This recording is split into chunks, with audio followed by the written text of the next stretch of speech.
and welcome to the MyWhoosh Sunday Race Club. With 4 race starts, we're going to start with our Category 4 riders, then 3, 2 and 1.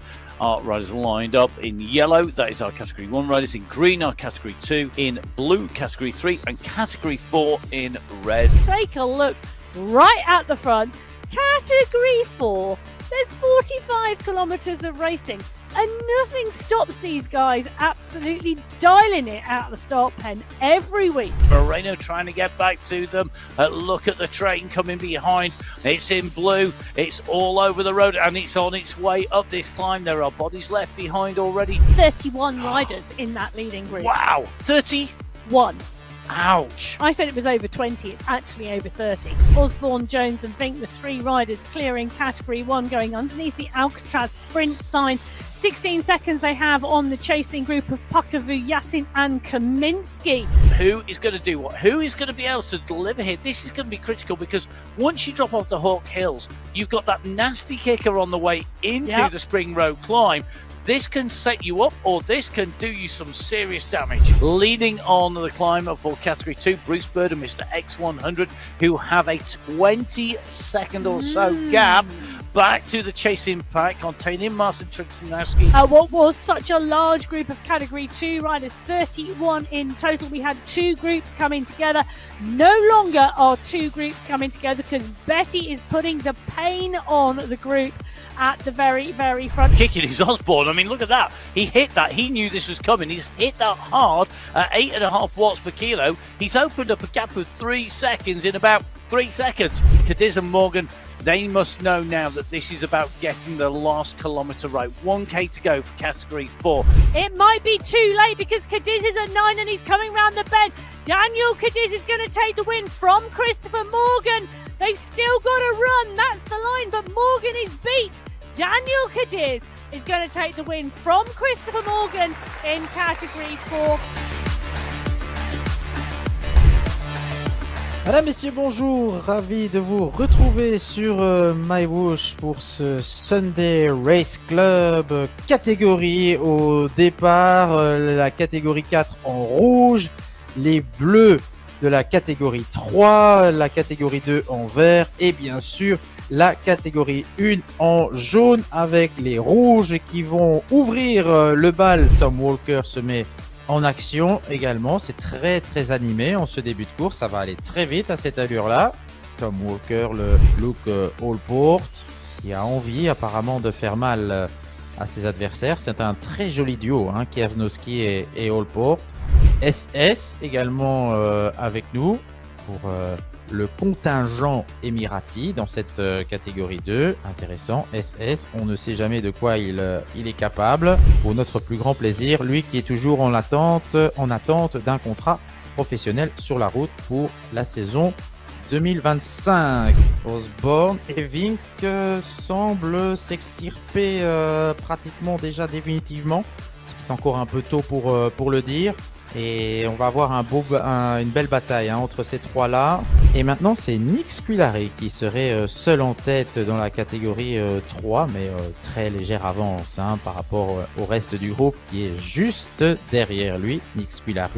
Mais là, Mr. Ixon vient de sortir lui-même du peloton. Grosse accélération de Mr. Ixon. Vink qui relance un peu l'allure. Alors, quelle sera son attitude? On se rappelle évidemment du dernier duel entre Vink et Osborne qui avait tourné à l'avantage de ce dernier. Attention Vink qui essaye de mettre ses adversaires en difficulté. Accélération de Michael Vink. SS maintenant qui paye peut-être un peu ses efforts. Et côté français, on est un peu en difficulté dans le chef de Frédéric Gombert, Camille Danis, Jason Osborne qui régale. Ah oui, là il envoie du lourd. 7 watts 6, 7 watts 5 par kilo. Oh là là là là là. Ah, c'est le moment décisif là. Et Holly Jones qui risque d'être en difficulté maintenant. Morgan qui va quand même tenter de revenir dans les derniers mètres. Ça n'est pas encore fait. Mais non, il s'est relevé. Non, Morgan n'en peut plus. Daniel Cadiz va aller chercher la victoire. Il avait encore une cartouche supplémentaire par rapport à son adversaire. Et voilà. بسم الله الرحمن الرحيم. مشاهدينا الكرام متابعينا في كل مكان، أهلا وسهلا بكم مع الانطلاقات الأربعة والفئات الأربعة، الفئة باللون الأحمر، الفئة الرابعة والفئة الثالثة بالأزرق، والفئة الثانية باللون الأخضر، والأولى باللون الأصفر. لوك ألبرت الآن، محاولة لوك ألبرت في عملية أتاك في الفئة الثالثة الآن، والسرعة 45 كيلومتر في الساعة. اللاعب جاك خلفه مباشرة، والدفاع بالخلف دون نقطة الصعود. بداية الصعود عند الكيلو 5500 متر للفئة الثالثة. وعملية هجوم الآن من مستر إكس 100 في وضعية، نعم برافو، هجوم قوي الآن من مستر إكس 100. هذا لونيل أيضا هنا في القتال، ومع أيضا كامنسكي. هذين الثلاثة اللي موجودين خلف الثلاثة المتقدمين، اللي على اليمين هم اللي في الخلف، واللي على اليسار هم المتقدمين. اللاعب اساس ينطلق بكل ما لديه من قوة، يحاول السيطرة على هذا السبرنت وأخذ النقاط، وبالفعل يتقدم فوق 700 واط. الفئات الأربعة بالألوان الأربعة، وصلنا إلى الكيلو 40 و500 متر بالنسبة للفئة الرابعة، ومع اللاعبين كريستوف ودانيال متقدمين. الفئة الثالثة عند الكيلو 39، والفئة الثانية عند الكيلو 35، والفئة الأولى باللون الأصفر عند الكيلو 34. كريستوفر يتأخر، ودانيال ينطلق في آخر الأمتار، سوف ينهيها بالمركز الأول لأول مرة. نعم، دانيال هو صاحب المركز الأول والقميص الأصفر لسباق التأهيل الثاني من شهر ديسمبر.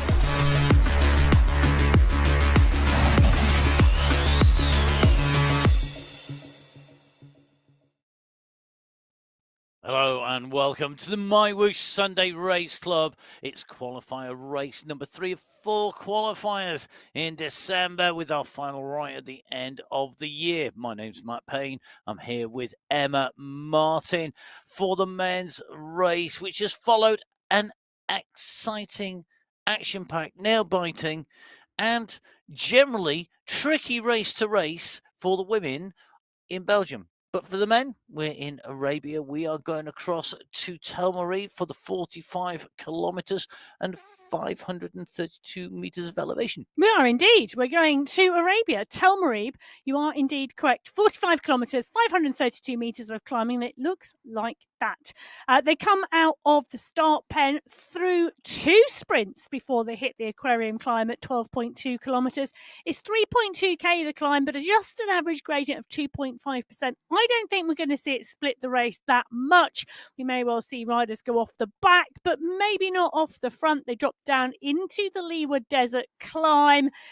2 kilometres, that one slightly steeper at 3.5, but still nothing epic, because the epic stuff, well, that comes at 34 kilometres. We go into the Tel Marib climb, 800 metres, only 10% average gradient. We then drop into the Tel Marib Dune climb at 1 kilometre, 10.06%. Then it's a 5.3 technical run to the finish line. And we will go through in detail that technical nature a little bit later in the show. So our riders ready to go. They're down. They're getting warmed up in the pens. The first category away are our category 4 riders in the red. We have a real packed set of teams. Peter Atruba and Stephen Newman of BMC Racing in a fight. 4 riders, Barchansky, Koronis, Lusa and Walker. We've got the Mighty Ducks, 5 riders as well. Gadella, Cadiz, Skretting, Pinot and Jacob Bonus. The Anzacs with 4 riders, McMurtry, Winfield, Horsley and Dadson. And the Upcycle squad is Zanaska, Dromard, Lloyd and Mayard. Riders from 24 nations taking to the start line in Category 4 for qualifier race number 3. Let's go racing. Well, let me tell you, this is the largest race field ever on the start sheets for Category 4. 70 riders registered for this race today. It's going to be interesting to see how many are turned up, but it's Torsten Holtz on the front, not content with finishing 3rd last week when they were out in California. Holtz absolutely nailing it. Gomez, Josh, all trying to close down the gap, but close down the gap they are. 45 kilometres an hour within 300 metres of the start line, and it's all about Torsten Holtz. Torsten Holtz kicking away from the start here through the mangroves, through the trees here. This replicates one of the areas that you can go out and run, go visit out in the United Arab Emirates, and MyWhoosh bringing you that scenery as we move, though, from that lush vegetation heading into towards town.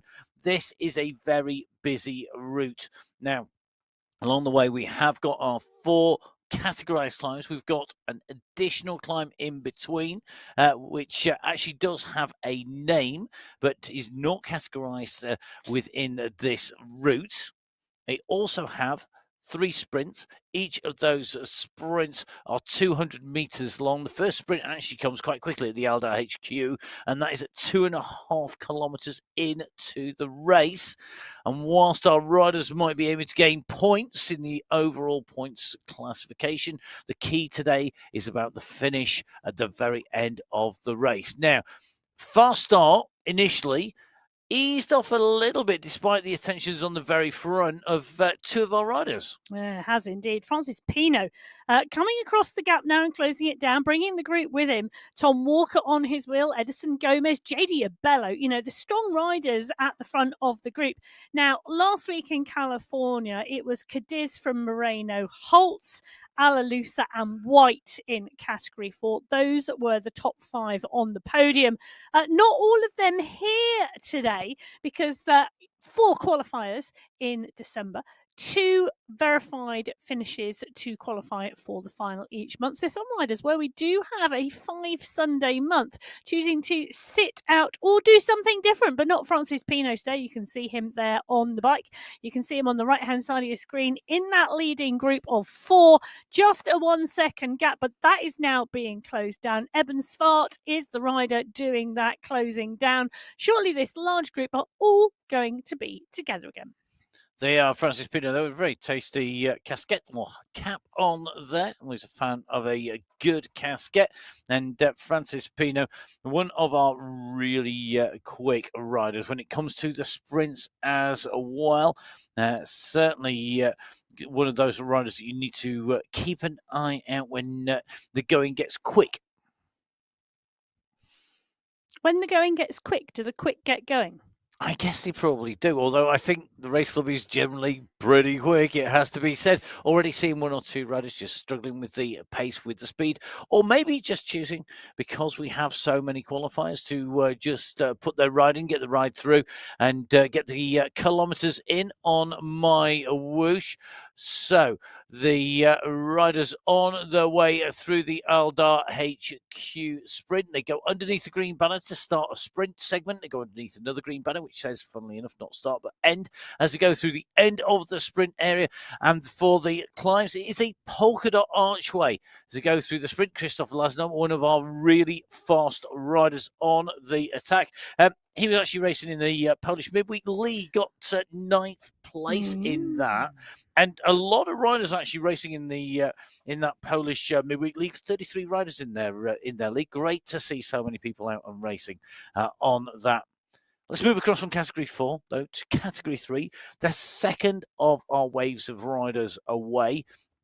Now, in terms of teams, we've got the Otero Alliance, good old Esquilari, always a force to be reckoned with. We've got Level Racing. We've got Eric Rimborg in there. Whether we see the appearance of Luke, but rumour has it that he's not going to make it to the start line today. We will see. For a while. We've got Race Club Finland, Jarno Pilk, as well as Take That's version of Robbie Williams, the man who's gone solo. That is Henrik Oya. So we will see if they are able to mix it up at the front. 19 nations represented in a big field, not quite as big as category 4, but still a big race field. Taking to the start. Time to go out onto the road here in Tel Aviv in Arabia. Our course of 45 kilometers faces the riders in another quick start out at the front of the pack, the back fighting to get on the wheels. Oh, they are indeed, because yet again we have a fast start, and I think it's Moreno I've just seen on the front of the race. It is indeed Johan Moreno on the front, pushing on and pushing on strongly. James Robinson joining him. Now, Robinson rode really well on this course last time we were here, but last time we were here, he was in Category 4. He's moved up to Category 3 because of that fantastic performance, and as well as others. So really interesting to see him go fast off the front. He's got great company, though. Kiesnowski is there as well. Rios, Rimborg, Vosnas, all in the mix. David Young from the USA in the mix as well. Great to see.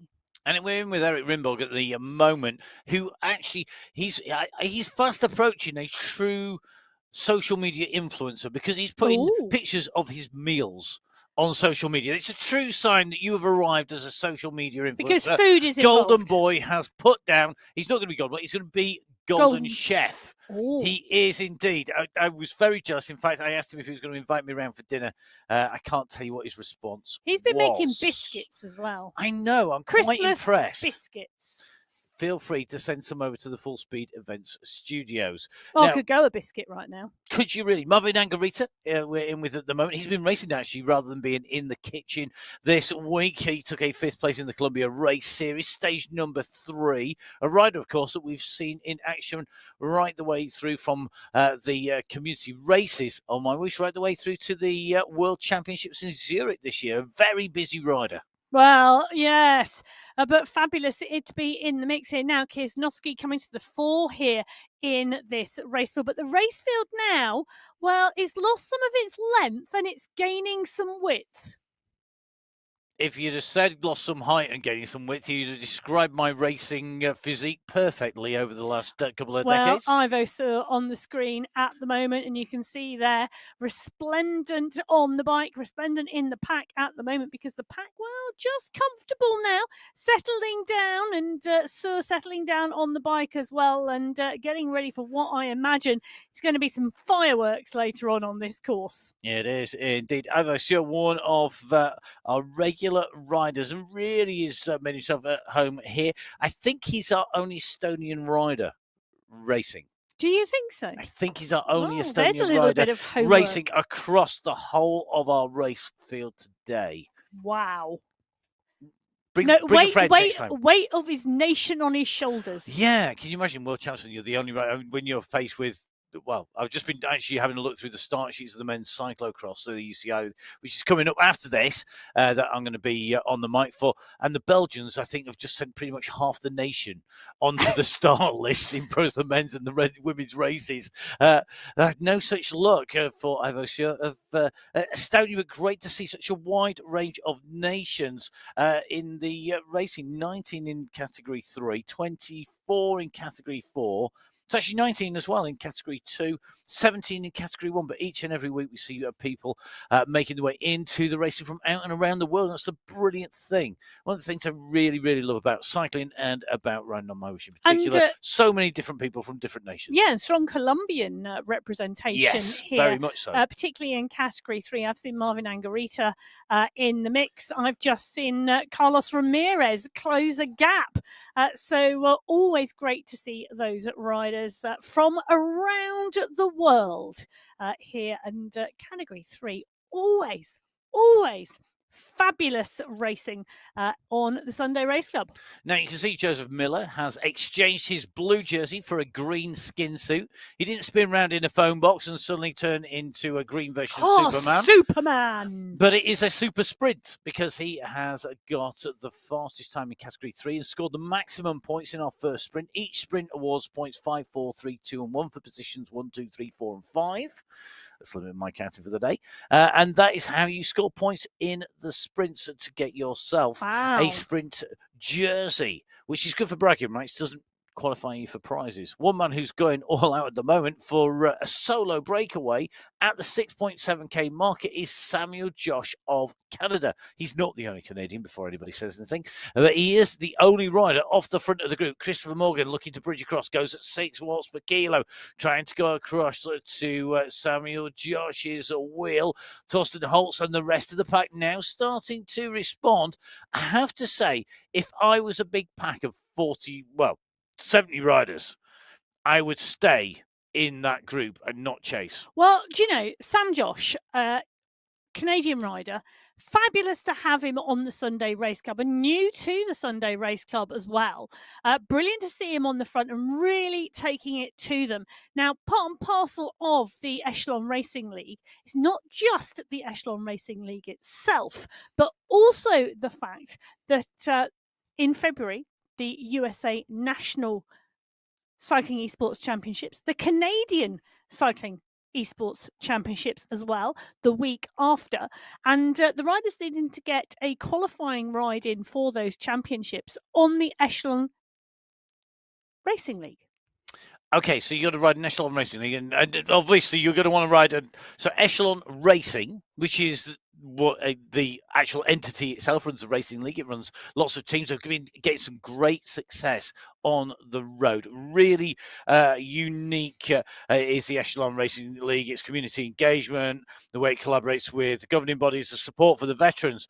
22% of all the proceeds from the Echelon Racing League go to support Project Echelon's mission, and that is equipping and empowering and educating veterans through physical activity. Indeed. Fantastic work being done by Echelon, and that is across all levels as well of racing, from elite down to our category 4. It includes para as well. Lots of different riders in there. Yeah, and you can still register for that racing league. Round 2 coming up on December the 21st, heading over to Alcatraz in California for a 30-kilometer race.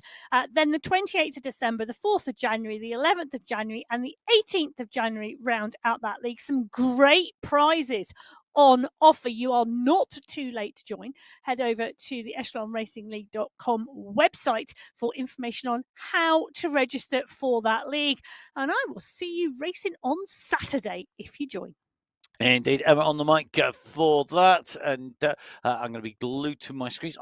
You never know, I might even jump on board a bike whilst I watch that. We will see. Now, we were in with Mitch's comment at the moment, coming from Poland, at the one of a number of riders in this group, Kisnowski as well as Wojtas in the mix in this leading group. We just saw Jeff Rooney in the pack in category 4, one of our regular riders. Good to see Jeff on board with the flags in the background on the paint cave, and a massive thank you to Jeff and everybody. First racer ever to Everest on MyWhoosh. First rider indeed to Everest on MyWhoosh. No one will ever be able to take that away from him, because you can only be the first once at that once.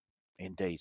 And that is there in the history books. Legendary rider. Now, in with David Young, another rider who's becoming more and more of a regular here from the United States of America. Rider who could be riding in those USA Championships that Echelon Racing are organising on MyWhoosh, along with the Canadian Championships. Definitely a lot of riders coming in, and do appreciate, guys, that the Sunday Race Club is not necessarily in the middle of the day for you. In fact, it's more likely to be in the middle of the night. Yeah, or the early hours of the morning. An absolute commitment to the riders all around the world, and the time zones that you join the Sunday Race Club in. David Young right at the fore of this group with Rimborg. Fabulous to see the riders coming alongside. And take a look at that. Sweden, the USA, and then an Antipodean rider, Nick Squilari, in the mix. 3 riders side by side all around the world. I'm sure there's a song title in there somewhere. Well, I'll probably take that. I've done it.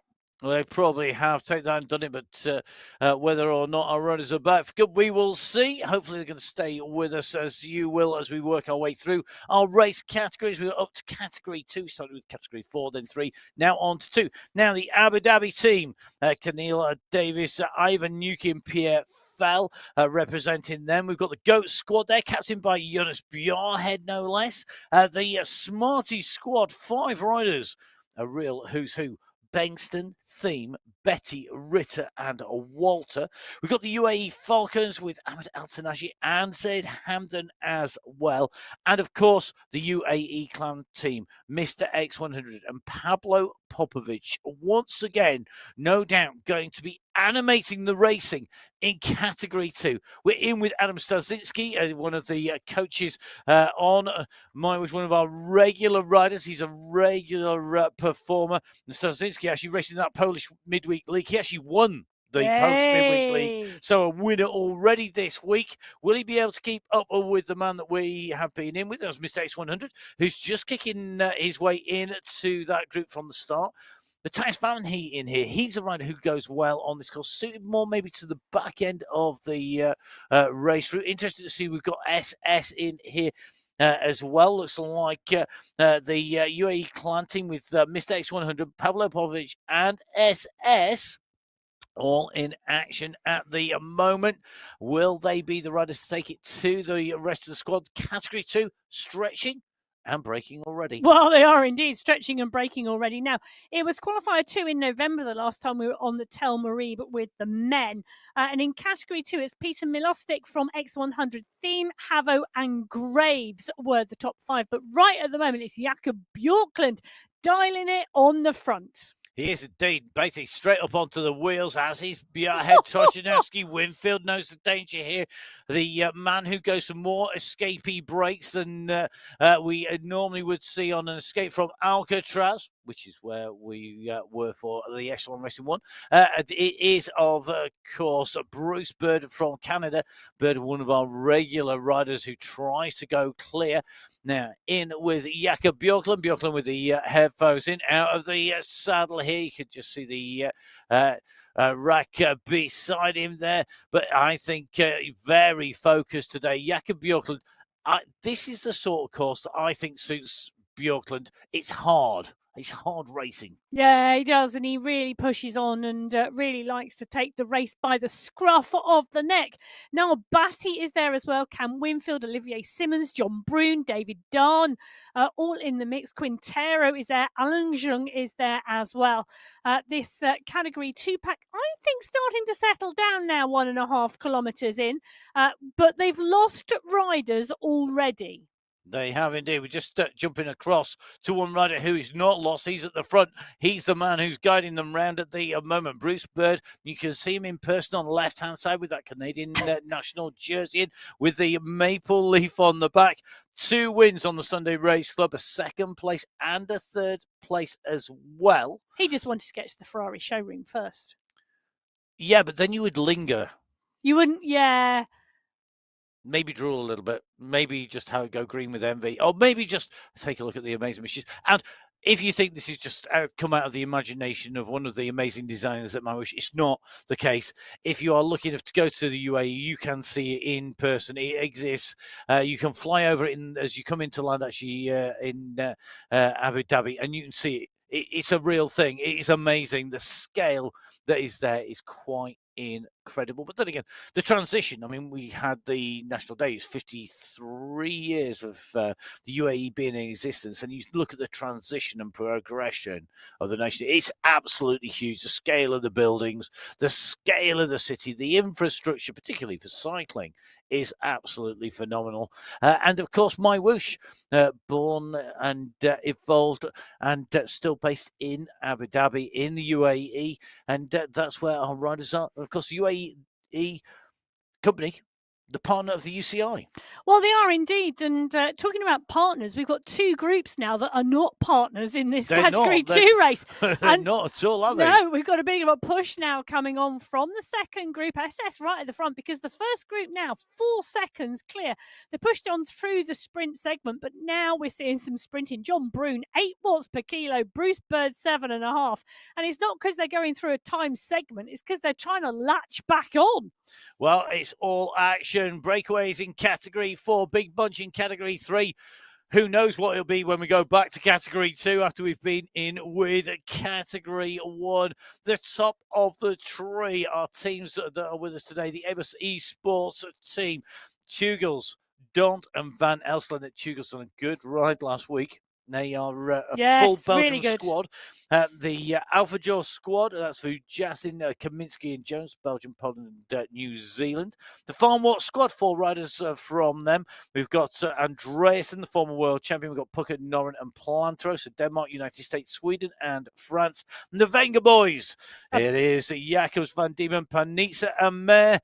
The squad heading out from the Netherlands, Italy, and Norway onto the roads of Tel Marie, Category 1 away, the final group of riders heading out into competition.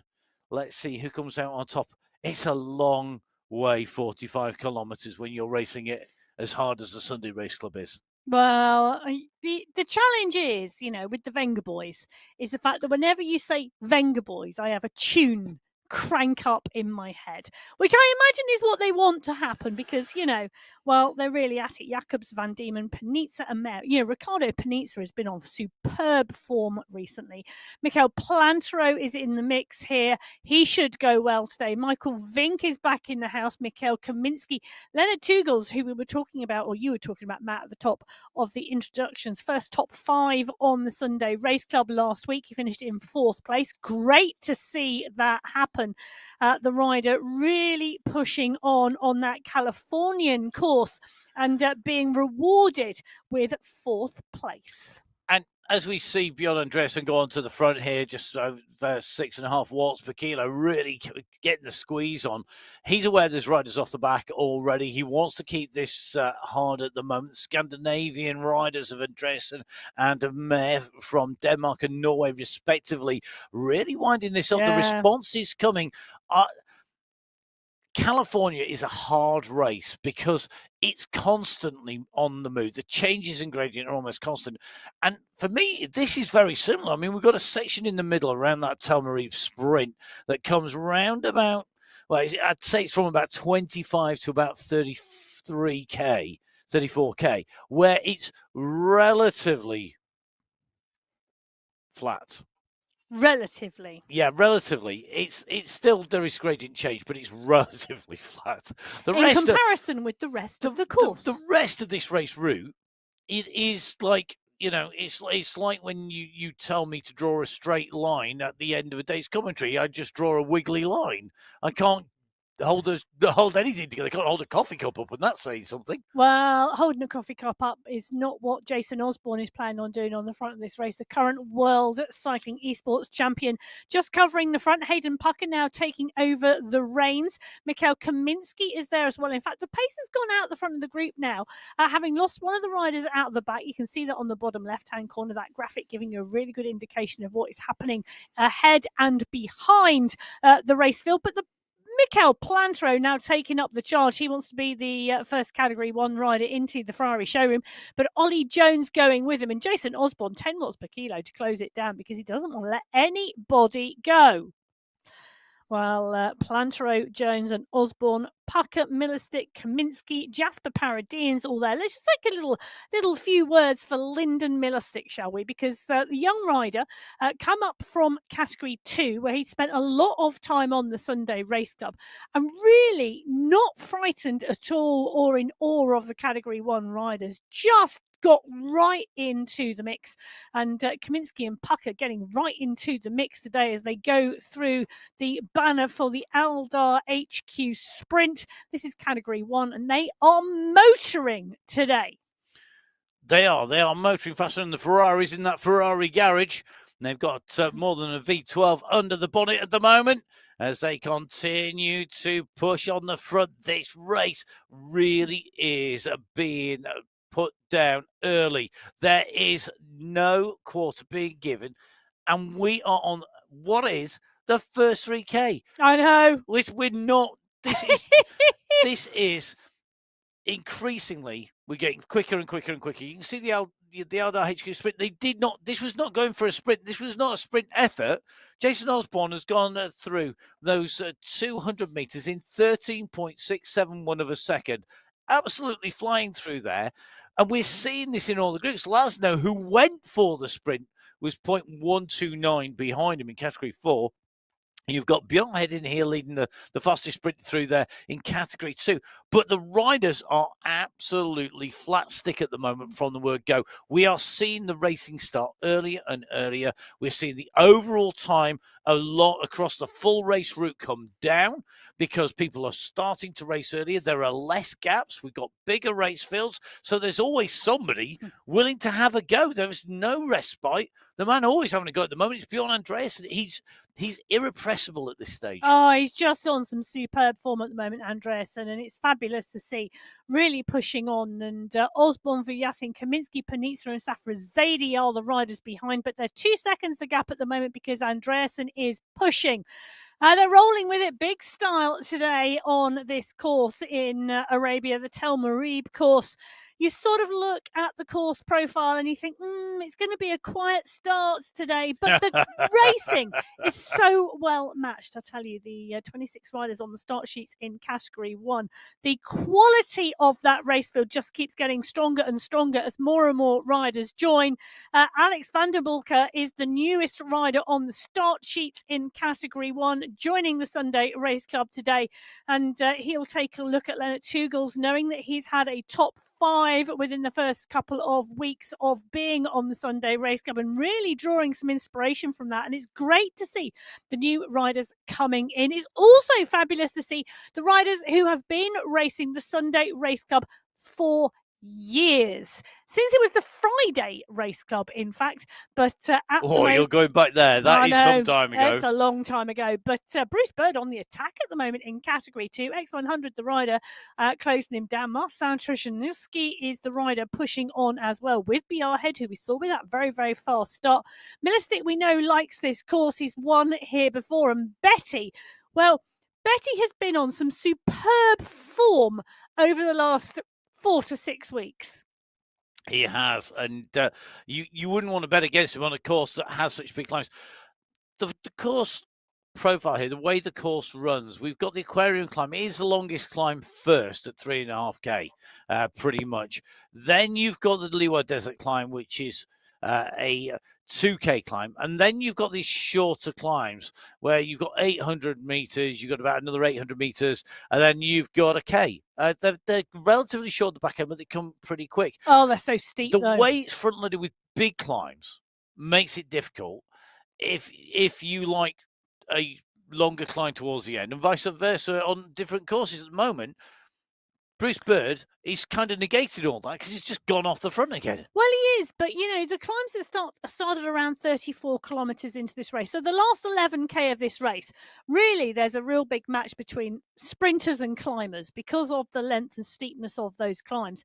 They can suit both types of riders, but you've got to be there in that last 11 kilometres to make the most of it. And it's always interesting to see. Look at what is happening in this Category 1 race. They are not letting off.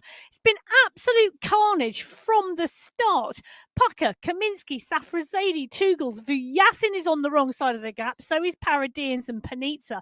Saeed Safrazadi, I've seen him slotting himself into some of the live coaching sessions on MyWhoosh this week. He's joined me this week, and I know he's joined one of the other live coaching sessions as well, because I dropped in and I took a little look and he was there on the start list. Lionel Vuyasin, though, looking very, very considered at the moment because he's closed the gap down to the leading group. He didn't want to be on the wrong side of it. He's brought some of the rest of the riders over. It's one long line in Category 1. In Category 2, SS has now gone off down the road in search of Bruce Bird. I was trying to think of there's a searching for kind of moment going on, but I have to say, I'm not sure I'd search for. I think I would want to take the pack with me. And now we can see the response is coming. Mr. X100 goes, right, let's get across there. Let's get this pulled back. Don't let Bird go. 14 seconds is too much. SS has gone. He looked, I think, to take a few people with him there. Didn't happen. Needs to keep on pushing, though. Want to get that group coming. The group will respond if you've got Mr. X100 and SS up the road. They will go after them, and they will then start to bring back Bruce Bird. They don't want to let this gap go too far. Good to see we've got Nathan Guerra in here. Nathan riding from the United States of America. Not his first race, I don't think, though, on the Sunday Race Club. Good to see there's been a he's gap. in there. He's been away and come back. It's been a while. He's back here once again. Handy rider and racer is Nathan as well. We've got David Nicko in the mix with Test Fan. He's hovering around the front here. The names that you're seeing around the front, this is really, really key. Interesting to see how Ivan Nuki goes to get today. Yes. And Ivan at the last week put in a storming performance. You really went for it on the end of what had been a massive block of racing. And it's going to be really interesting to see how he responds to having maybe a little bit of an easier week this week and then coming out and racing again. I was about to say, are you telling me he's going to have an easier week on the Sunday Race Cup? Because I don't think he is. Definitely not. But he Nobody may has well an have easy had week on some the Sunday Race Cup. recovery between the two Sunday Race Cups. Well, I hope his legs are feeling a bit fresher today. But Nuki put in a performance last week that took him to 5th place in California. He was 4th the week before in the sprint in Wollongong, just 2 seconds separating the top 4 riders in Category 2 in Qualifier 1 this month. There indeed is Ivan Nuki. You can see him on the screen on the bottom left-hand corner. You can see him in the pack of Category 2 riders where he's surrounded by Don, Nitko, Milostick, Trojanowski, Betty. He's got phenomenal company in that pack, and the look of concentration on his face. He's up and out the saddle. He's pushing on the climb. It's just around 2-3% at the moment, 11.4 kilometres into this 45-kilometre race. They're heading towards the Aquarium climb. That's going to come at 12.2 kilometres for this Category 2 race. And they are chasing Olivier Simmons, who's chasing X100, who's with SS. And, well, they are all chasing Bruce Bird. Yeah, he has flown down the road. The bird has flown. Sorry, I resisted that on multiple occasions. You paused there, didn't you? I did. I did. In an effort really to stop I couldn't yourself help myself. from saying it. Sorry, I apologise now. Yeah, the bird has flown. Now, Olivier Bigley Simmons on his way down the line. You have to go back 2 weeks now on the MyWhoosh Sunday Race Club coverage if you want to find out why Olivier is called Olivier Bigley Simmons. And do make sure you have a look back. Some great racing on there. It's only a nickname for December. I'm not sure about that one. New nicknames in 2025 for all of our riders. Oh no. Will be coming. Really? Well, why not? Anyway, Vidam joining Jason Osborne and Bjorn Andreasen at the head of the Category 1 race. They are now pushing at the 9.2 kilometre mark. There are, I want to call them unduls in the early stages of this race because they're not climbs like we see in the latter stages, but they are positive gradients. Unduls. That's a good word. Well, the Category 1 pack now coming into the Design District Sprint. Well, Matt can't quite believe what I've just said on the other side of the studio. I can't because I just Googled it and don't. Honestly, don't. Well, anyway, Paradians, Osborne, Vink, Safrazadi, Pucker and Panizza. One of the versions is, though, a feeling of strong eagerness. Usually in favour of a person or a cause. I'm going with that dictionary definition, not another one. There you go. Right, on with the race in the pack, making the way through the Design District Sprint. And as you can see, the fastest times up here, SS from Category 2, ahead of Christoph Laszno. Laszno, super sprinter, Christoph Laszno from Poland, the fastest rider in Category 4. Fastest rider in Category 3 is Stefan Zegert from Belgium. He had headed up the group going through 15 seconds, nearly the group going through there. I'm just literally scrolling down, hunting for the result of that sprint because I have to say, Category 1, nowhere to be seen. Well, there we go. Nowhere to be seen. Rinborg, Tidholm, Kalman, Van Velgem, all on the front here on the climb at 19.7 kilometres. This is the climb that they are pushing on, and the pack is still big on the Category 3 race. It certainly is, and at the moment, it's not losing too many riders. About just one rider off the back. So it's busy just taking a little look. The first rider through in Category 1 on that sprint, which we were just talking about before we changed shots, Jasper Paradians, 26th position. Fastest rider in that last sprint. Now, let's get back to the climb. Category 2, onto the climb at 13.6 kilometres covered. They've done 1.4k of the climb so far. The climb tops out the segment, finishing at 15.4 kilometres. So, total distance of 3.2k up the climb. The leading group are not the leaders on the road. The leader on the road, Bruce Bird, is still up the road and gone. You can see that on the left-hand side of your screen where the radar view is. You can see the sinuous curves of the road snaking its way through underneath the water like a sea serpent. And you can see that the green dots on there are making the way up the climb. We have a solo rider. That's the little green singular dot approaching one of the red ones just at the top of that radar view. The big bunch, well, you can't even count how many riders are in there at the moment as they make the way up this climb. At the moment, in with Simon Walter of Germany, out of the saddle, stamping down on those pedals, making sure he gets the power out through that drive chain. Good to have Simon with us. Put a thumb up. Whenever anybody waves on camera, if you are a rider watching this live, do give us a wave. I guarantee I always wave back. He does. I can confirm it. I am sat opposite him in the studio. He does indeed wave back. I have been known to high-five people as well. Which is a very strange thing because it's a screen. I know, but, you know, I like to get these little windows into what the riders are doing whilst their avatars are absolutely giving some. Say, Safrazedi here on a move, on a mission. He's been training hard. He has indeed, and he's riding fabulously at the moment.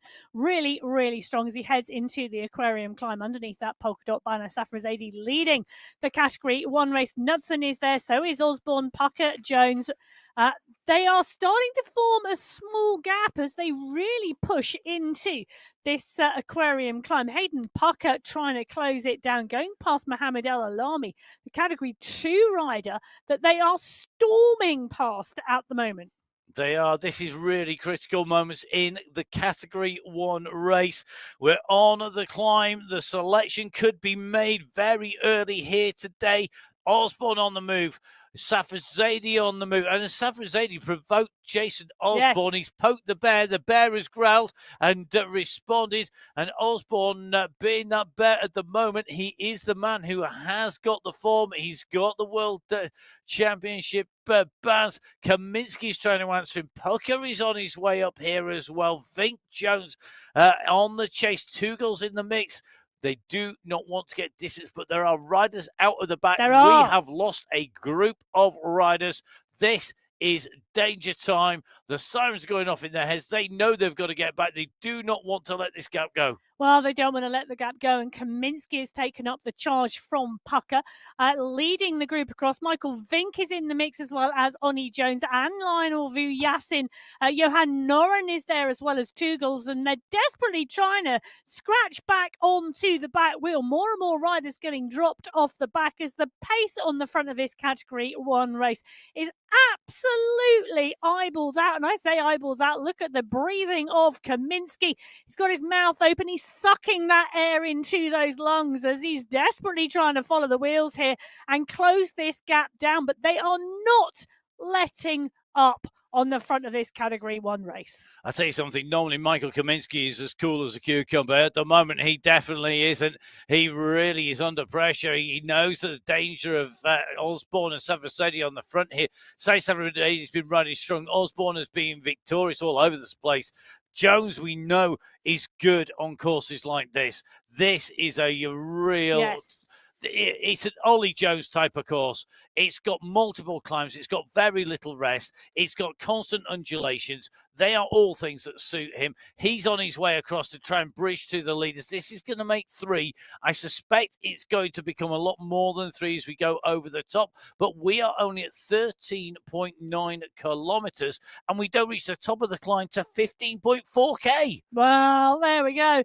Michael Vink now. Look at that. Michael Vink is getting distance from the back of Ollie Jones. Ollie Jones has now made it across the gap to Safrazedi and Osborne. Vink is coming. So is Vu Yassin and Pucker. Kaminsky, I think, is going to make it. Cam Paradines and Panizza.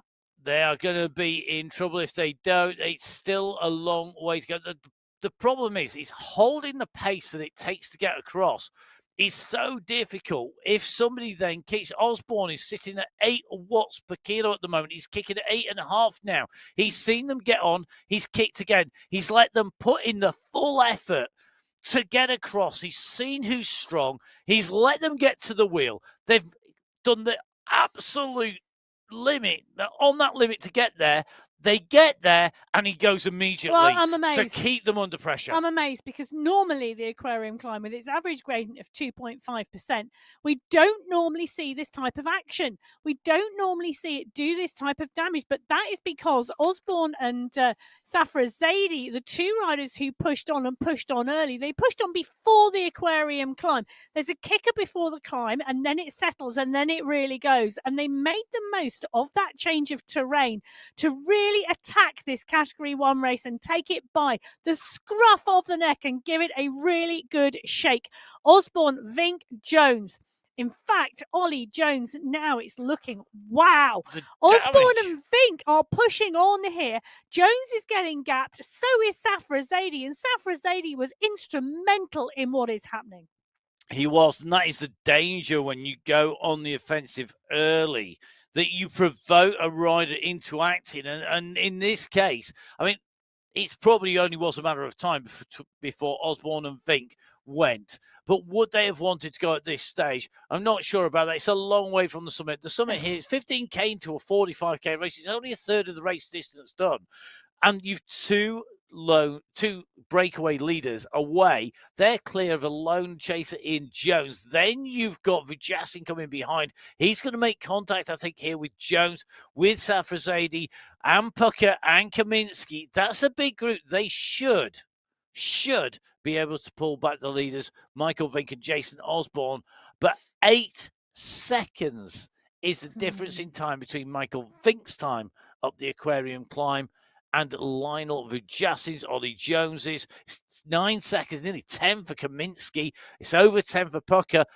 Safra Zaidi, 12 seconds. He went in at the front. He's gone out a little bit further through that group. Well, I'll tell you something. I'm looking at the power coming out of the riders on the right-hand side of your screen at the moment, and I can tell you Osborne and Vink are continuing to push on the descent, and the rest of the riders drawing breath. And I think we're going to see the descent from the aquarium climb, the kick through the Leeward Desert climb, extend the gap, not bring it back. Oh.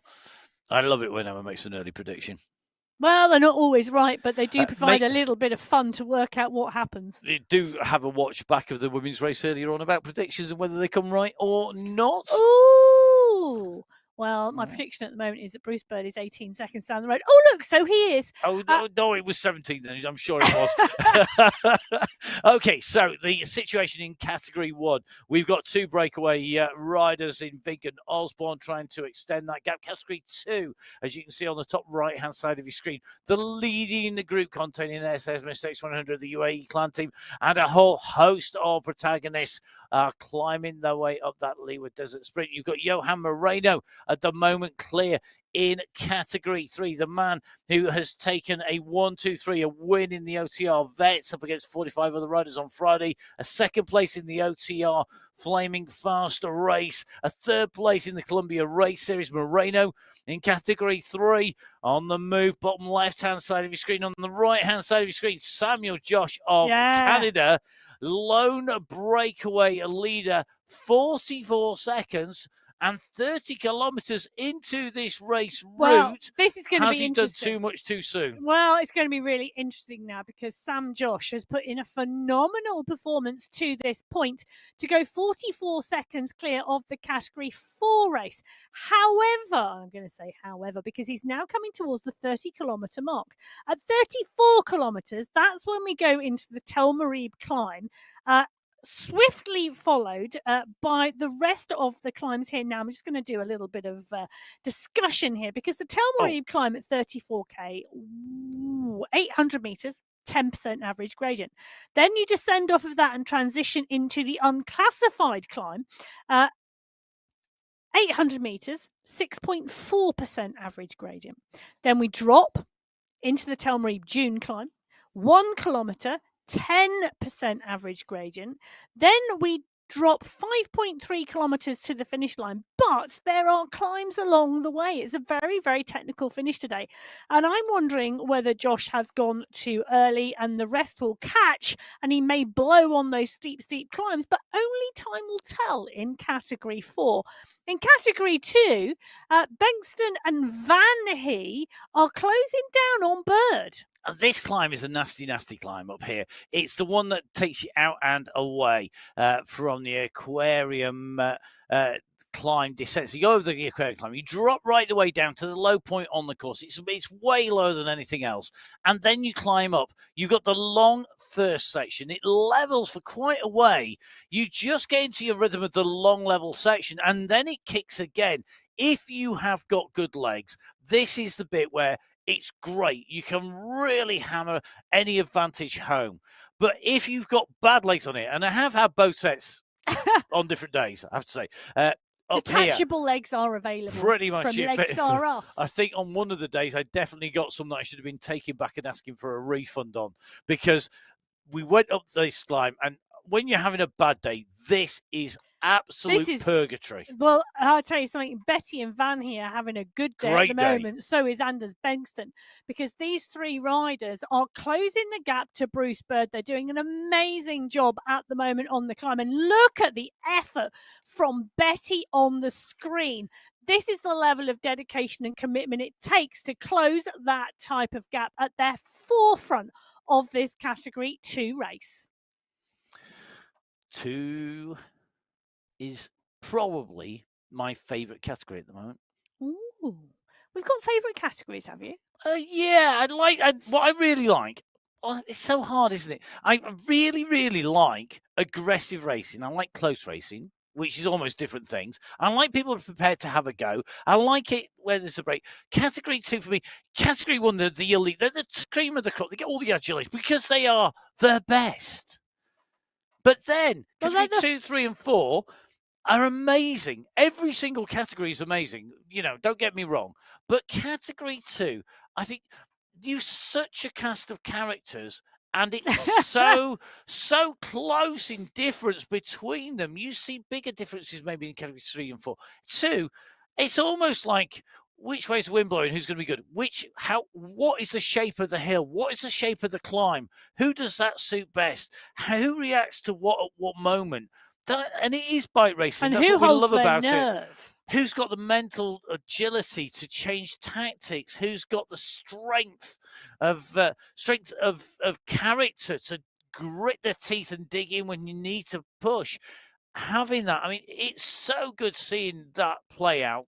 It's what we love about sports, what we love about cycling, what we love about riding on MyWhoosh, is it tests riders, it tests people. It really can change, and it can change in a moment, and it can change in the course of a climb, never mind a race. Well, it can do indeed, with multiple climbs on each race, and there's lots of climbs today for everyone, and they really are messing with the groups at the moment. This is Category 2, and we've got a huge pack of races that we're in with at the moment.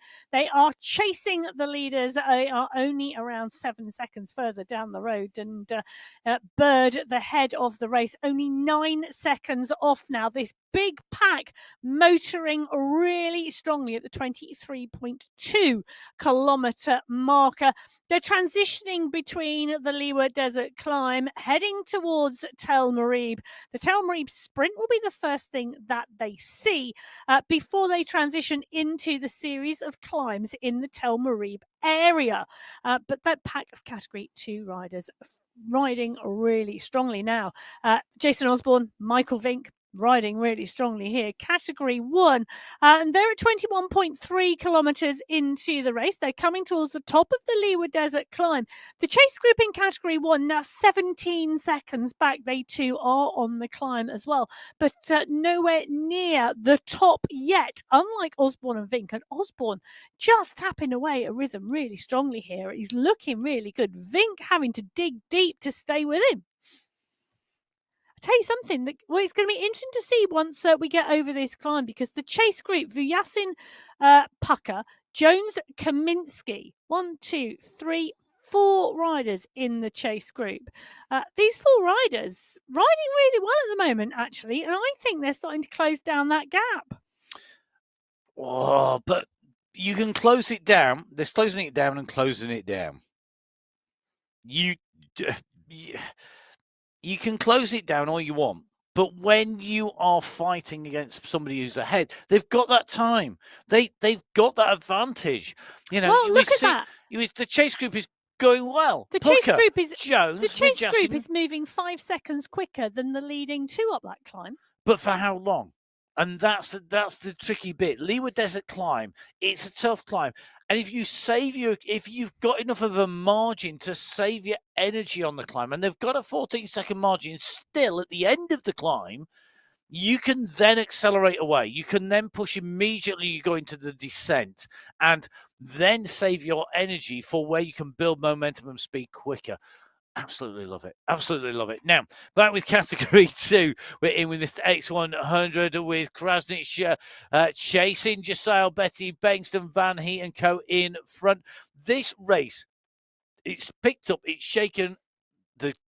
Shaken, not stirred. Yeah, it is. It's been stirred by the riders, maybe, but it's definitely shaken. And then the dice are rolled, and then we see the picture develop. The chips are down. And yeah, let's not go too much on this analogy. But what we're having is that you've got this randomness about it almost, that it's continuing to change. You're seeing people go, you've got people go make up to the break. You see breakaways. You see people come back. At the moment, we're watching Phil Graves. He's chasing Bengston. He's chasing Bird. He's got a group behind him. Behind them are another chasing. It's being mixed up. It's being shaken. And this is that transitional area. This is relatively flat. This is that bit I was talking about, 25K in.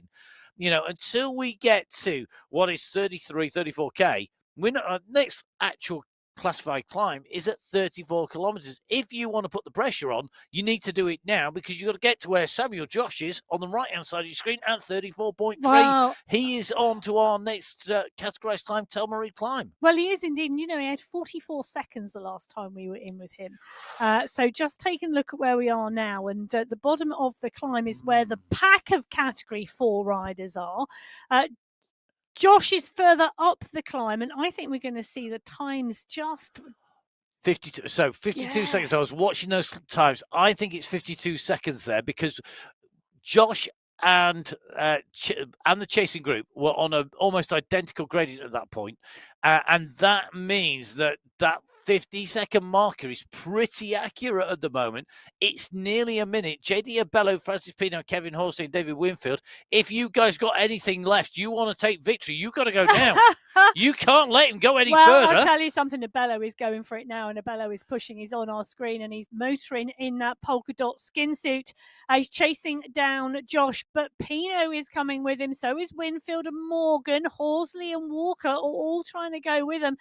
This is so steep. It's 13% under the rider's wheels at the moment. These are steep climbs through the Telmarie section of the course. It might be coming towards the last 10 kilometres of this race, but the steep walls of the Telmarie climbs are facing our riders, and they are working so hard to get to the top. They want to pull this gap back. They need it together. This is just going to... Let's see what happens as we progress. I almost want today's stage to be 90K long, because it's just full of dip. I think you're the only one. Well, maybe some of the viewers as well. Well, the riders actually, there will be some of the riders who are thinking, it's a bit longer. Maybe not 90K. Bruce Bird, Angus Bengston, and Matthias Van Heat. Well, they are our 3 leaders in category 2. Right-hand side of your screen, that gap. They've got 18 seconds or so at the moment of lost it in the chasing group. Osborne and Vink, very similar situation. 13 seconds clear of Jones and Vijacin. They've just gone rocketing past Nathan Guerra as they make their way on this section.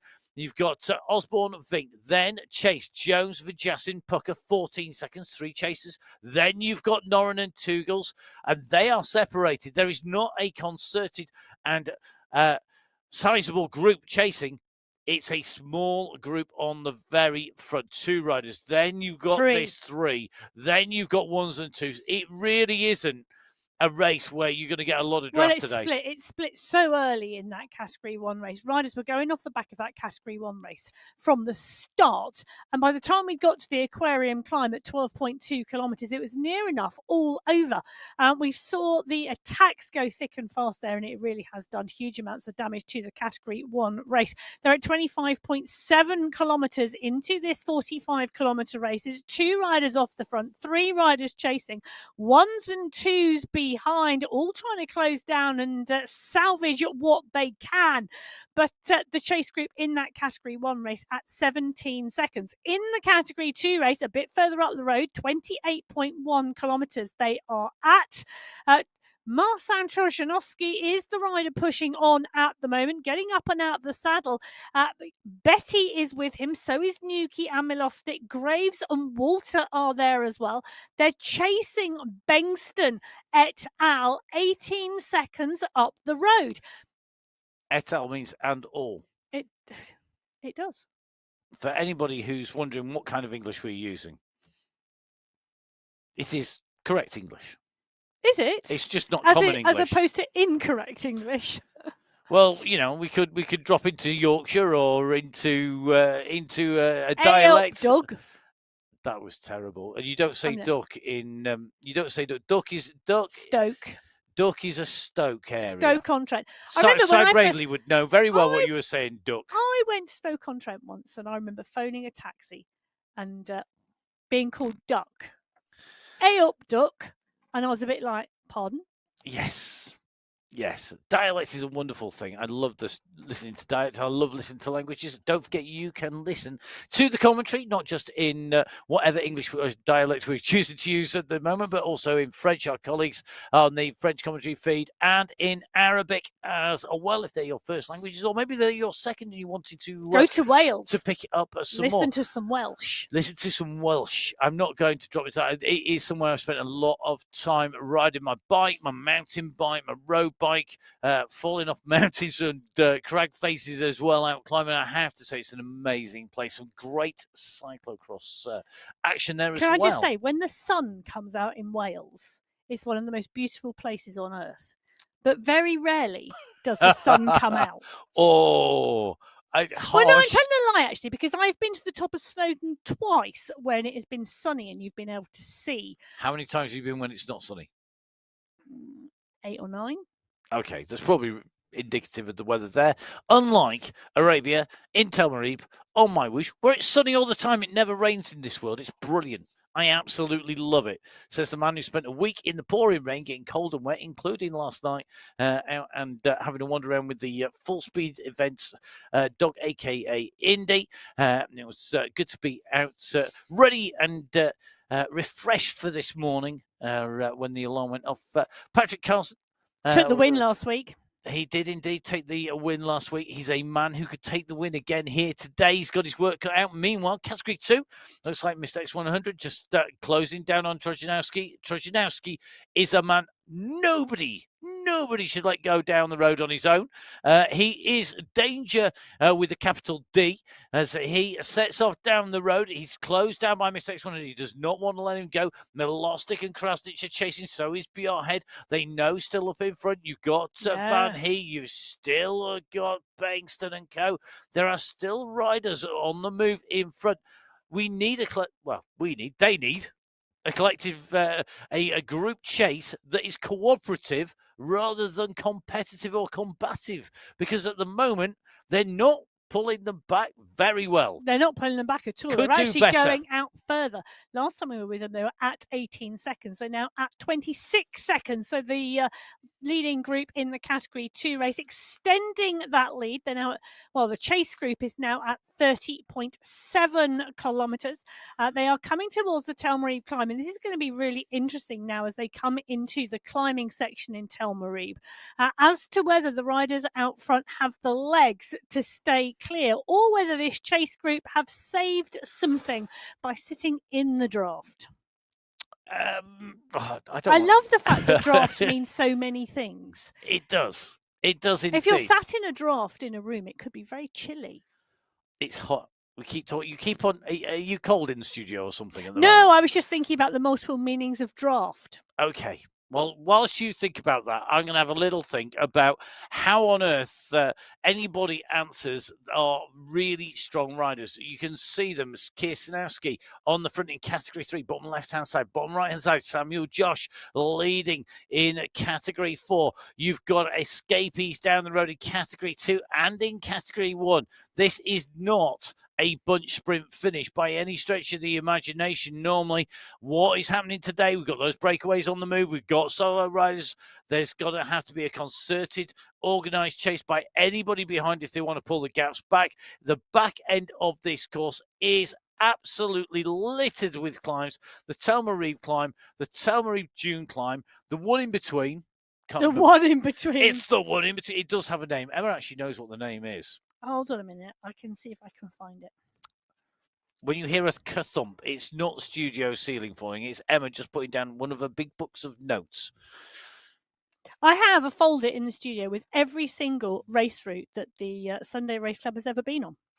Well, yes. I'm indeed. now consulting it to find out the name of the course.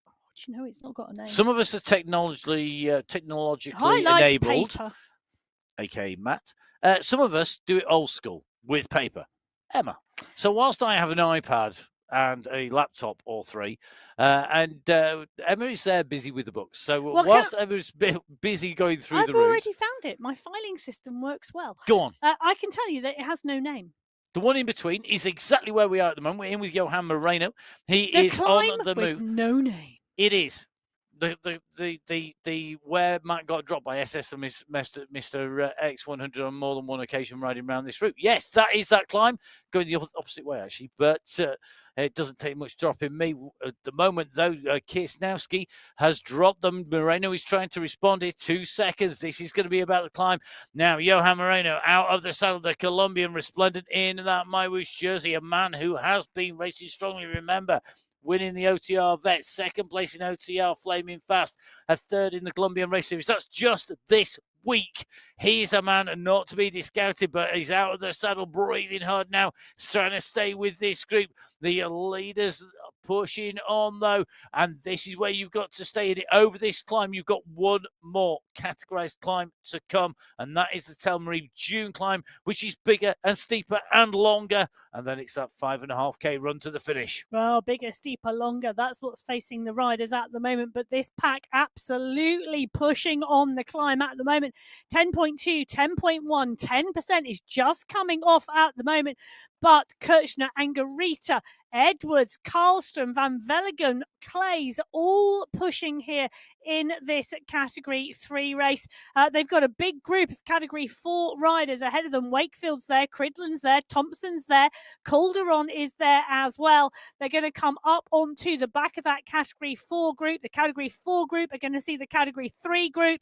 It's all coming together. Now, if you are new to watching the Sunday Race Club, the Category 4 riders in those red jerseys were the first riders out of the start pen today, 5 minutes before the Category 3 blue jersey pack.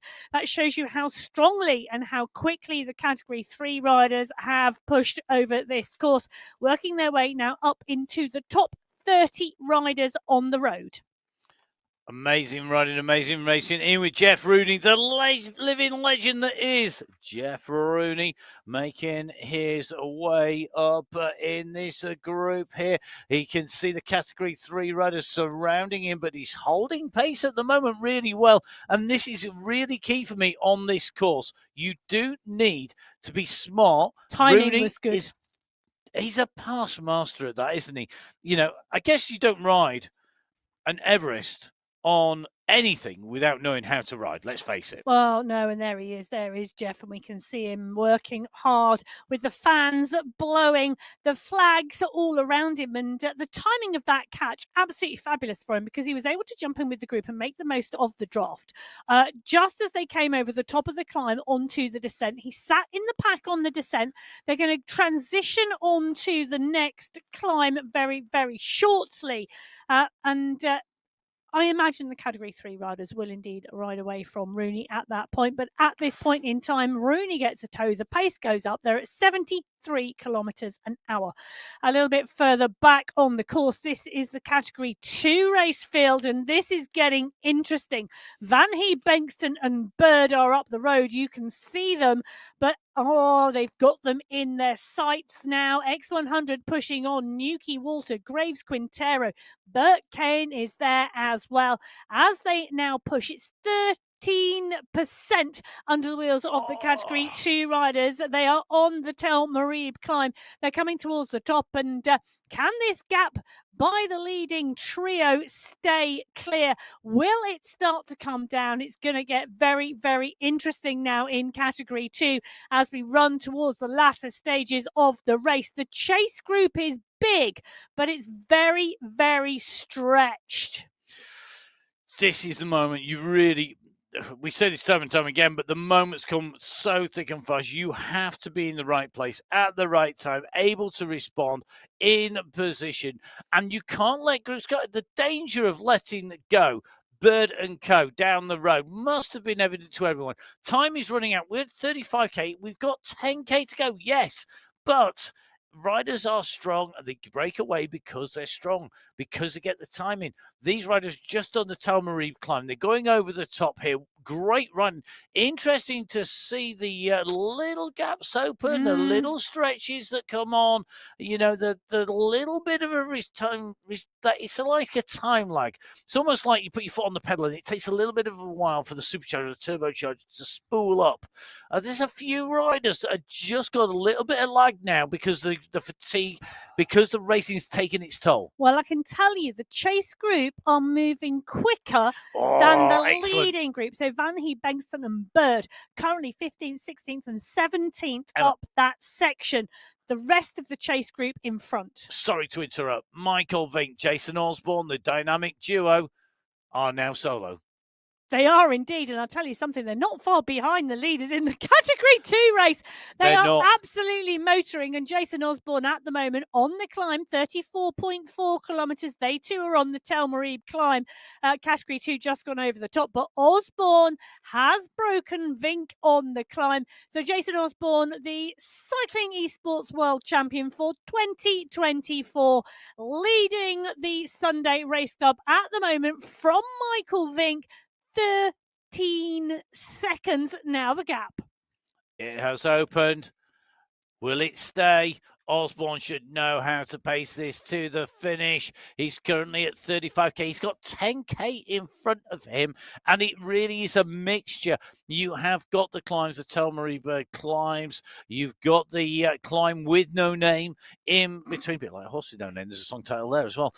So the riders on the way have those steep climbs, but then you've got the undulations that take you into the finish, and that is where we see Samuel Josh at the moment on the right hand side of our screen. His gap has extended further. Walker, Pino, Lepera, Castro, Abello and Co in there, working really hard at the moment, trying to bring that gap down. Over a kilometre now between the head of the Category 2 race and at second place. X100 continue to measuring. Do you know that he's going to make the catch here? So Bengtson, Van Hee and Bird, they were 13, 14 seconds up the road. They're not anymore. X100 is going to close it down, having put in some consistent pace from that climb. He's going to close it down. It's going to be a group of 4 at the front, and we're going to see a 15-second gap back to the chaser. So X100 is That's left. A good Parisian move, isn't it? It's a fabulous move from X100 to close the gap down from the chase group to the lead group. Phenomenal work. So here we go on to the climb with no name. This is the short kicker. We've ridden this backwards and forwards. This has been in pretty much since the inception, certainly since 2021. We've had this climb in. It's been raced and ridden in on the Sunday Race Club since before then, back as Emerson started show back into Friday Race Club era. And Mr. X100 knows this. He's got to get the pacing right here because he's made the junction. This is going to be critical. What happens now? He's got 2 more climbs, and then they're into the undulations going into the finish. Chasing Category 3, chasing Category 4 leaders. Jason Osborne, he's still chasing. I'm not sure for how much longer. He's the leader in Category 1 on the top left-hand side of your screen, resplendent in the green skin suit because he's picked up the most points in the sprint competition. He also holds at the moment the climb competition jersey. You just can't see it. It's tucked away underneath the polka dot, underneath the green. And at the moment, he's leading on the road. He's leading Michael Vink by, wait for this, 30 seconds. Yes, and the gap back to the chase group behind Vink smaller now than the gap from Vink to Osborne. Oh, not equidistant. No. So Jason Osborne, Category 1, taking the lead. Bird X100, Group of 4, leading Category 2. Category 3, well, take a look at this. They're at 41.5 kilometres and really starting to motor now, working their way up in towards the top 15. Stan Van Velligem right on the front. Marvin Angarita, the Colombian rider we were talking about before at the beginning of the show, in the mix, as well as Patrick Karlstrom, the winner last week in California. They are chasing Josh. Josh now with 400 metres to go. He's going to be the first rider today to see the finish line. Category 4, phenomenal racing. Well, here we go. Samuel Josh is going to be the first rider to make it underneath the UCI banner. The end of the race here on the MyWhoosh Sunday Race Club. A qualifier race number 3. It's Category 4 winner. The winner, the fastest rider on the road to go, the first under the banner, Samuel Josh of Canada. Job done. Well, the Canadian rider coming over the line, putting in a storming performance today. The Welsh rider Tom Walker heading the charge behind. He's 7 seconds clear of Francis Pino, but we know Pino finishes very, very fast on the Sunday Race Club and often gets his timing to perfection. So Walker being chased by Pino, being chased by De Silva Castro. It's close. I'm looking at the time gaps behind. You know what? It's going to be close.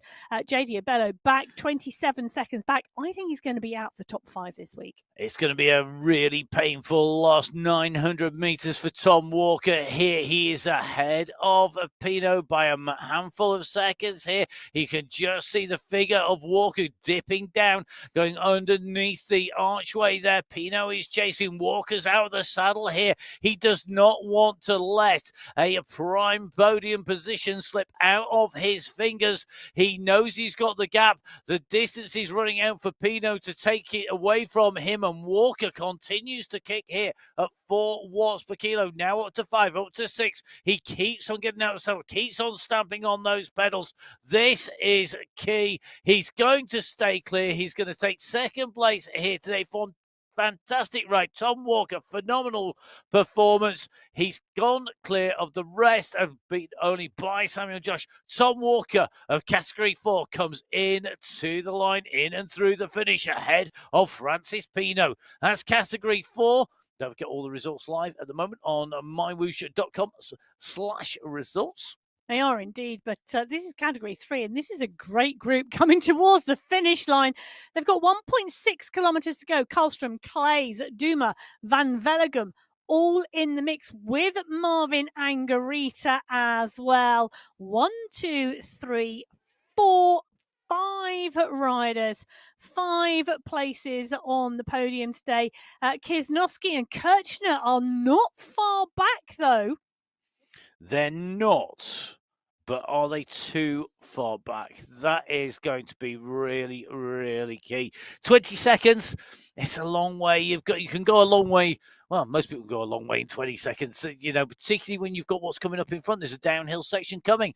So at the moment, we have got Category 3 and 2 on our screens. Remember, Category 1 leader Jason Osborne is siding his way through that field as well, cutting a path through faster than the horses in the running away in the background here in Tilbury.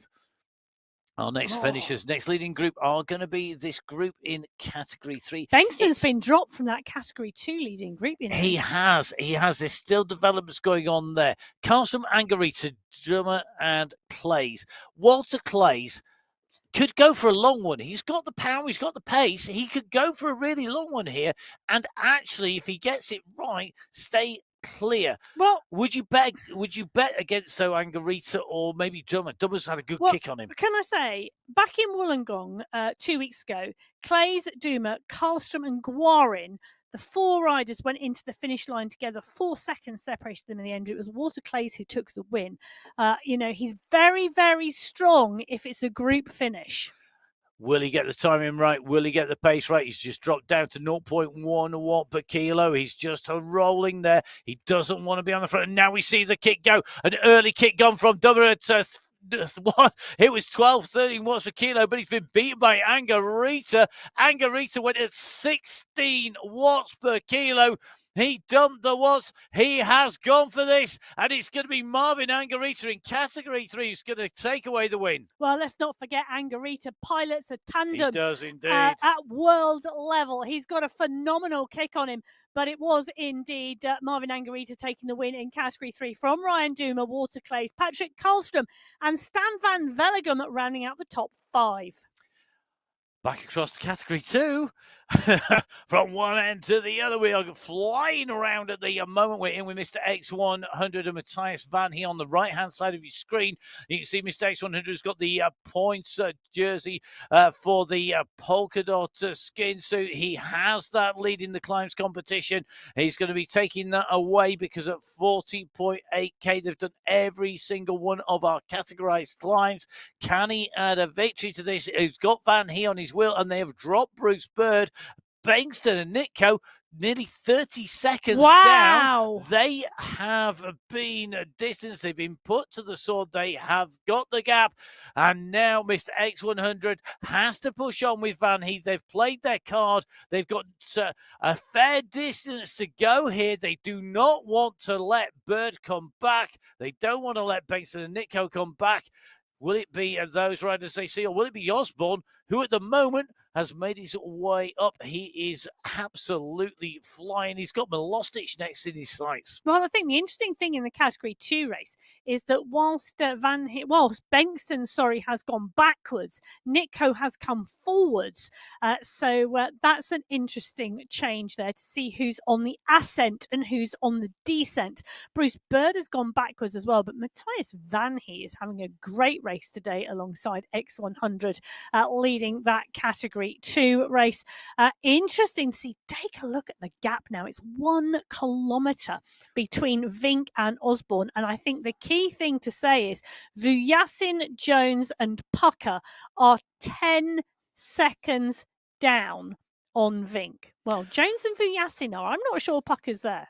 No, it's just been taking a little bit of a hunt. There's a lot of traffic, a lot of riders, a lot of people's times in the mix. We're dropping back in with Category 2 at the moment. So right-hand side of the screen, Bruce Bird, the Canadian we saw earlier on your screens, who's riding with a Canadian flag on his back. He's got that maple leaf in red sat there. He's the rider who's trying to close down on Mr. X100 and Matthias Van He. And I tell you something, he's going to make this if they don't do something about it quick, because this is a big push by Bird. He keeps on pulling the gap back. They're going to come off this descent though onto the climb. This is the prime moment to get across, and I'm not sure he's going to get it this time round. There are still more undulations between here and the finish, but now as they go on to the climb, the gradient starts to kick in underneath the wheels of Bruce Bird. This is where he's got to take a considered approach, I think, to this climb. He needs to make sure he doesn't lose time. He ideally wants to get back time, but what is going to be key is that he's got something left to accelerate on the top as it starts to level out and that gap potentially starts to reopen. Response now coming. You can just see Van He kick in. You've got company in there, and I think that is going to be Lasno. So Christoph Lasno is the rider in the green skin suit. Yes. He's a Category 4 sprint winner.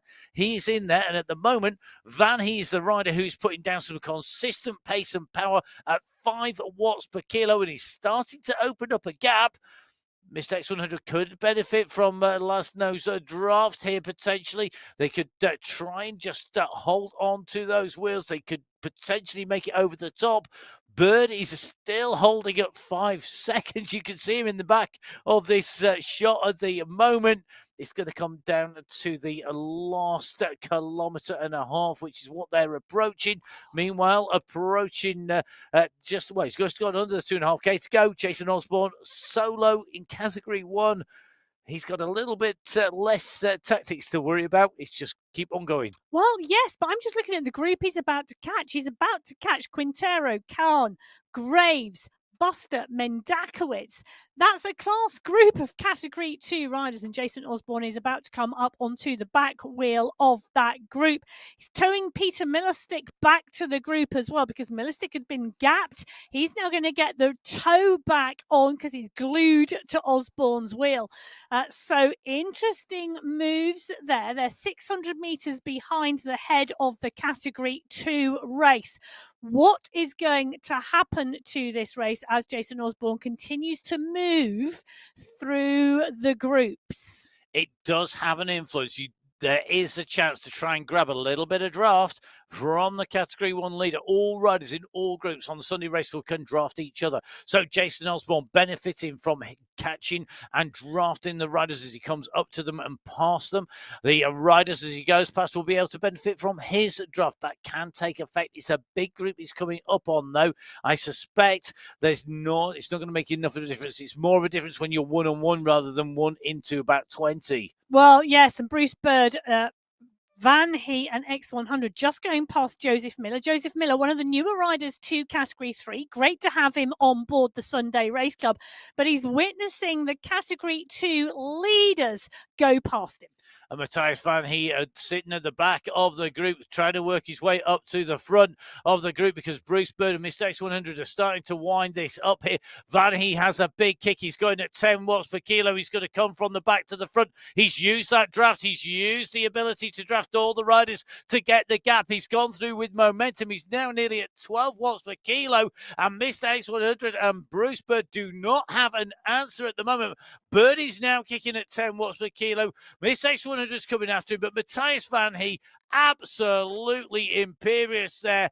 Perfectly timed, perfectly executed. He takes the win in Category 2. Oh, never ever rule out Matthias Van He, because he is a class rider. If you take him into the finish line with you, you really have to watch as the sprint opens up now for the lower places, and Bankston and Nitko are absolutely fighting it. Nitko coming through, though, with the higher power. So Nitko coming through fourth place in that Category 2 race, and as Bankston going to finish in 5th. And here comes Jason Osborne. This is the man who will have the fastest time on the course of the day. Osborne is on his way. He's being led out here by Phil Graves, who's challenging him, but Osborne is going to be the man who takes victory in Category 1. Jason Osborne, the world champion, takes a win on the Sunday Race Club qualifier race number 3. He broke away with Michael Vink. He distanced him on the climb, and he continued to put in time all the way to the finish. Vink now, well, he's holding the gap to Vujasic and Jones, and I think he's had his eyes on that rear view mirror and been keeping clear of the riders behind, cementing and ensuring he's got something left if there's a push between Jones and Vujasic, rather than necessarily chasing down the leader in front. Well, Jones and Vujasic are both teammates on that Alpha Jaws squad, so perhaps not too much argy-bargy between them today for Michael Vink to worry about. So on the left-hand side of your screen, we're watching Vink head towards the line. On the right-hand side of your screen, it's Jones and Vujasic. They've gapped Pucker, and it's going to be an interesting final run. It is indeed. Michael Vink goes underneath the banner. It is second place here today in qualifier race number 3. Vujasic versus Jones. Well, the sprinters opened up and it's Vujasic leading it, but Jones comes on his shoulder. He goes over the top. He carries that momentum. Ollie Jones takes the sprint. He's going to be the third rider on that podium. Vujasic's going to come through for 4th place, and it's going to be a 5th place for Hayden Farmworth Pucker. He's up in the prize money again. The rider from the United States of America comes up to that UCI banner. Then he will be the last of those top 5 riders in and over the line. Well, I'll tell you something. Hayden Pucker has got to be one of the favourites for the USA National Cycling Esports Championships in February, taking 5th place today in the Category 1 race. Should we run through the overall standings? Yeah, it's either that or breathe, one or the other. Well, Jason Osborne taking the win today in 61 minutes, 49 seconds. A minute clear of Michael Vink. Ollie Jones coming through in that sprint with Lionel Vujasic for 3rd place. Vujasic taking 4th, Pucker taking 5th. In the Category 2 race, it was Matthias Van Heet who won the sprint from Bruce Bird and Mr. X100. David Nitko taking 4th place, Anders Bengtsson taking 5th. In Category 3, Marvin Angarita, he took the sprint there from Ryan Duma, Walter Clays, Patrick Karlstrom and Stan Van Velegum. And in Category 4, it was Tom Walker from Francis Pino, Juan Lupera, Luis Davis da Silva Castro and JD Abello rounding out the top 5. Don't forget the full results are live and updated until complete on the MyWhoosh website. That's mywhoosh.com. Don't forget to follow MyWhoosh. It's at MyWhoosh on Instagram and on Facebook. You can follow me. It's at Matt Fixerpaint, and you can follow Emma at biking_Emma. Please do give us a follow. Give us a like. Just jump on board, subscribe to the YouTube channel. Every single interaction that you make with us, it helps us. It helps us get more riders because we get more exposure. It really is that simple. The best thing you can do, download the app, jump on board. Lots of great riding coming up. If you subscribe to the channel, you can watch the Inside the Ride podcast with James Ogilvie of OTR, and there's OTR racing tomorrow. Guess what in else the is tomorrow? evening. There's the new elimination race. 10% of the race field eliminated every lap. There's live coaching as well. And I think you're on there, Emma. I am indeed. So tomorrow, lunchtime UK, 12:30 UK. Other time zones are available. You can jump on board and join me for a Monday live coached workout. It's going to be nice and Monday-esque. Monday-esque. Okay. And don't forget, there is lots of coaches on board around. There's lots of time zones and lots of different sessions on the way through. Over 700 workouts on MyWhoosh that you can jump on board if you want to get quicker. Don't forget, you do need to get ready for the MyWhoosh 300 over the Christmas into New Year period. All the details on the MyWhoosh social media, but you basically need to get your 300k in and you get yourself 150 of those gem rewards, which is enough to get you a season pass, and a season pass gets you some great riding and some really nice swag. Perks. Some perks and some nice bling for your bike on the platform. I'm going to go into my garage and look at the bling that's on my avatar. Hope to see you on the ride. You can catch up with me later on today at the cyclocross, UCI cyclocross coming out. You can catch up with Emma at Echelon Racing's next coverage Saturday. next Saturday. That is live on the MyWhoosh YouTube channel. Just another reason to remember to subscribe. A massive thank you to the team behind the scenes who make all the coverage happen here. A brilliant, brilliant team. A big thank you to them. A big thank you to our riders for keeping us entertained, and a big thank you to you for watching. But from Emma and myself, Matt Payne, stay safe. We'll see you again soon. Goodbye.